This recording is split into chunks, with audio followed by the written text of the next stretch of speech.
And now in Iowa news, taxi and rideshare drivers are often just as vulnerable to harassment as the passengers they pick up, especially female drivers. Our Sinclair sister station's Maddie Lee shares the story of one Southeast Iowa driver. Shannon Murphy started driving for Ottumwa Quick Rides almost 2 years ago to keep an income while on medical leave from her previous job. She says she generally likes her work, although an assault by a passenger last year has left her more on edge at work. He said, unbuckled and said, "Let me get a hug," and threw his arm around me right up here, which effectively pinned me in the driver's seat. And I can't get this arm up to push him off, so I was raising this arm, and he reached over and grabbed my crotch. It really shook me.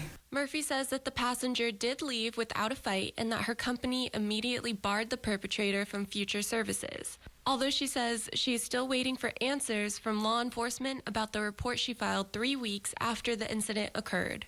It's just very frustrating because I'm glad I made the report, because now if he ever does something to another female, it's on the record. But I feel like he should have to answer for that. I should have the right to face him in court and say, "You did this to me." While the officer who took Shannon's report said he could not comment as her case is an ongoing investigation, I was able to speak to Ottumwa PD about some challenges law enforcement might face when investigating sexual assaults.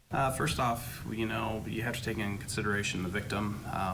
They experienced a traumatizing event. If you get down to a situation where it's his word against hers only, and then you have two contradicting statements from both the parties, it makes it a lot more difficult if you don't have some type of physical evidence or corroboration for you to move the case forward with the prosecution.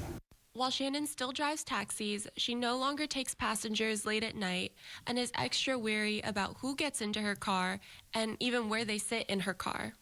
She says, in the meantime, she just wants other females to stay safe. I think all females need to be very aware of where you're at and your surroundings, and I think you should always have a plan for escaping if you need to.